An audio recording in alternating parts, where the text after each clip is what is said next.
नमस्कार।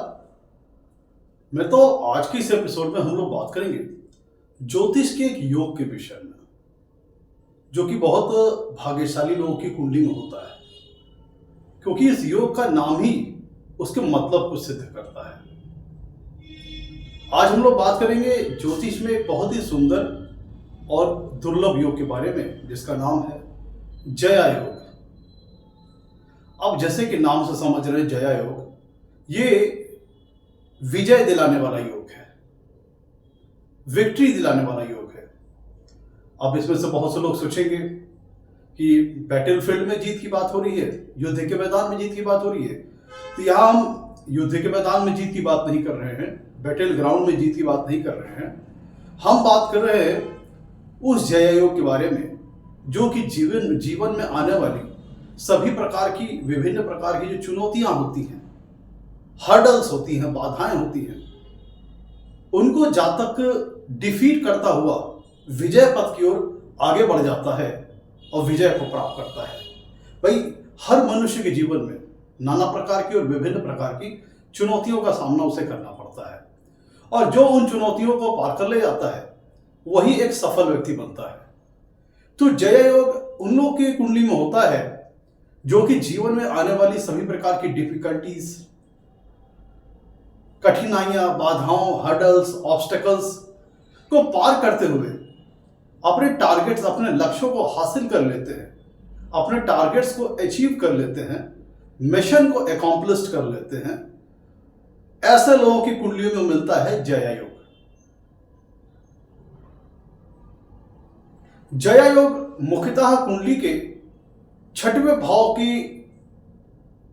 बेस को दिखाता है, और छठवां भाव होता है रोग, रिपु और कर्ज का। रोग, रिपु और कर्ज का तीन चीज मुख्यतः हम छठवें भाव से देखते हैं। तो जो जया योग है, वो जो ये तीन चीजें हैं, एनिमीज,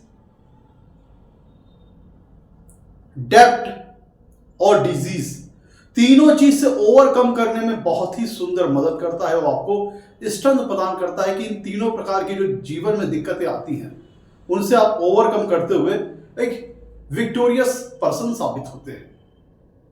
तो सबसे पहले हम लोग बात कर लेते हैं कि जया योग बनता कैसे है, इसकी डिफिनीशन पर हम लोग बात कर लेते हैं। तो जया योग की डिफिनीशन, अब हम लोग जया योग की डिफिनीशन पर बात कर लेते हैं। जया योग की डिफिनीशन में मित्रों कहा गया है, चूंकि इसका टारगेट पॉइंट कुंडली का छठा भाव है, तो उसको ध्यान में रखते हुए जया योग की डिफिनीशन को बताया गया है। इसमें दो मैंडेटरी कंडीशन है, और जया योग को पूरा होने के लिए दोनों मैंडेटरी कंडीशंस का पूरा होना बहुत जरूरी है। तो पहली कंडीशन ये है कि छठवें भाव का जो स्वामी है कुंडली में, वो अपनी नीच राशि में होना चाहिए। ध्यान दीजिएगा, जया योग बनने की जो पहली कंडीशन है वो ये है कि छठवें भाव का स्वामी अपनी नीच राशि में होना चाहिए। और इसी के साथ जो दूसरी कंडीशन है वो ये है कि जो 10वें भाव का स्वामी है, वो कुंडली में अपनी उच्च राशि में होना चाहिए और मजबूती से उच्चता प्राप्त किए हुए होना चाहिए। तो इसका मतलब क्या हुआ कि जय योग बनने के लिए दो मैंडेटरी कंडीशन हो गई, और दोनों का फुलफिल होना जरूरी है। पहला कि जो छठवें भाव का स्वामी है वो कुंडली में अपनी नीच राशि में होना चाहिए, डेबिलिटेटेड होना चाहिए। और दूसरा, कुंडली के 10वें भाव का स्वामी अपनी उच्च राशि में होना चाहिए। तो मित्रों, पहले तो इसकी डेफिनेशन को थोड़ा क्लैरिफाई कर देते हैं।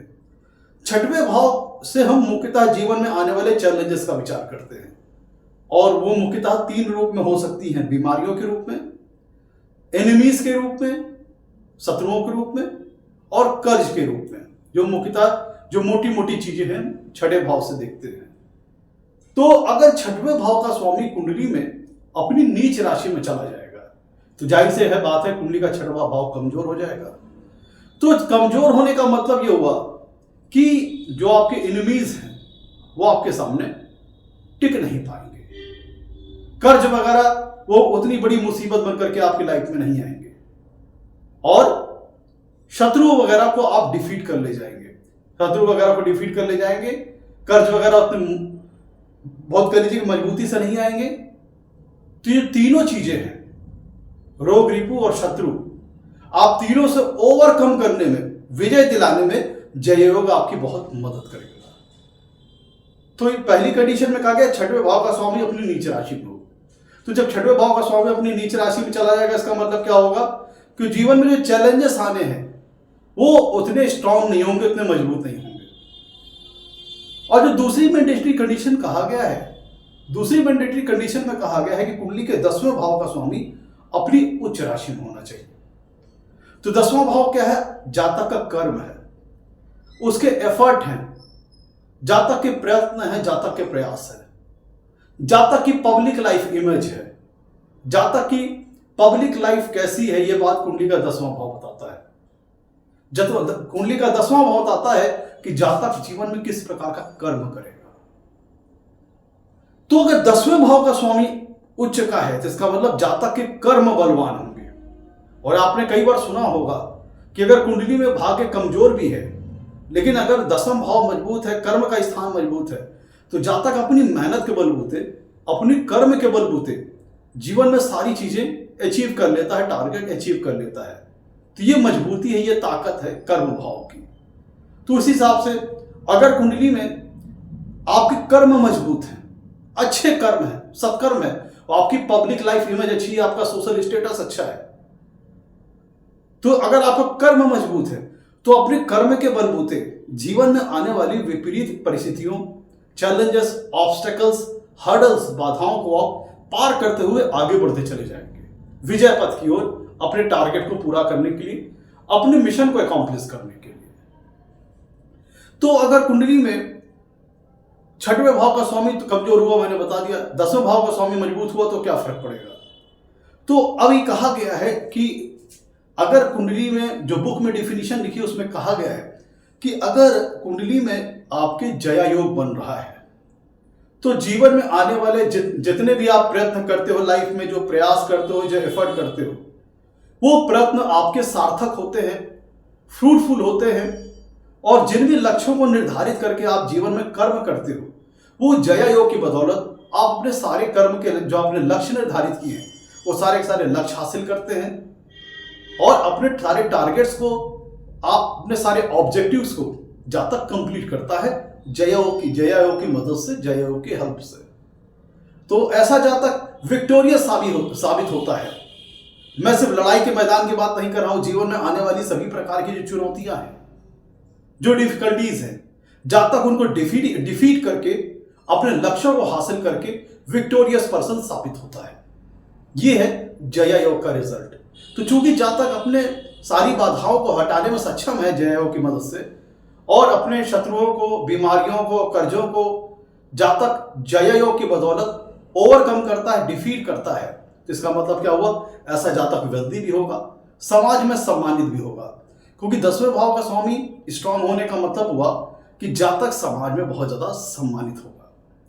अब यहां पे थोड़ा सा डिफिनीशन में थोड़ा और इंप्रूवमेंट करने की आवश्यकता है, क्योंकि जो जया योग बताया गया है मुख्यतः उसमें छठवें भाव के ऊपर और 10वें भाव के ऊपर फोकस किया गया है।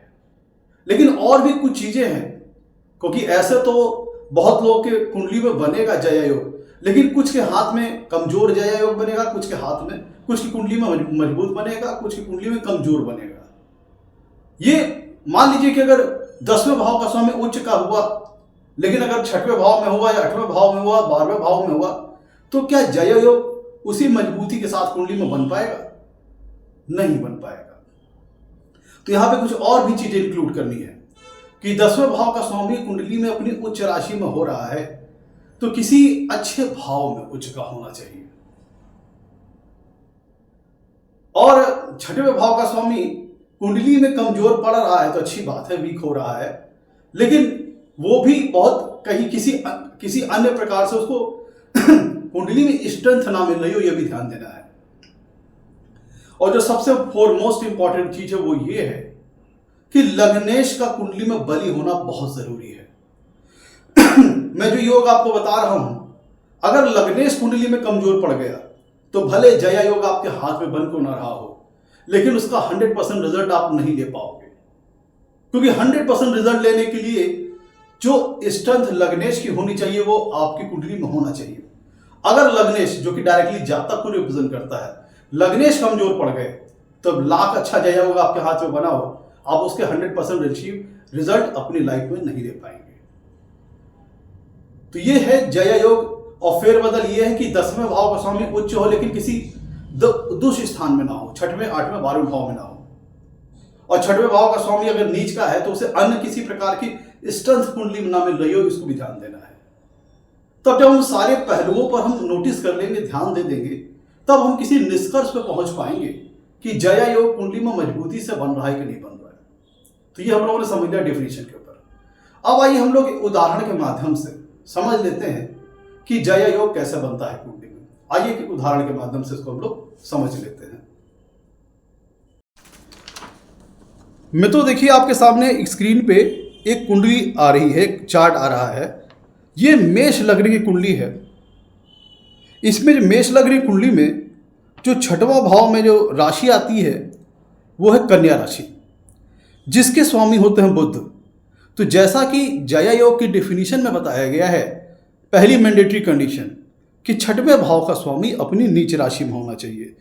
तो मेष लग्न कुंडली के 6वें भाव में कन्या राशि आती है, जिसके स्वामी होते हैं बुध। तो इस प्रस्तुत कुंडली में देखिए कि जो बुध है वह कुंडली के 12वें भाव में स्थित है और अपनी नीच राशि मीन राशि में स्थित है।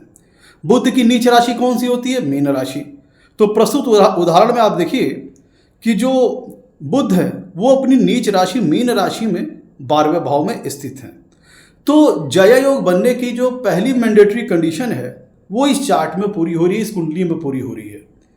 अब हम लोग देख लेते हैं कि क्या इस कुंडली में 10वें भाव का स्वामी अपनी उच्च राशि में है। तो अगर हम मेष लग्न की कुंडली की अगर बात करें तो मेष लग्न की कुंडली में 10वें भाव में आती है मकर राशि। मकर राशि के स्वामी कौन है? मकर राशि के स्वामी होते हैं शनि देव।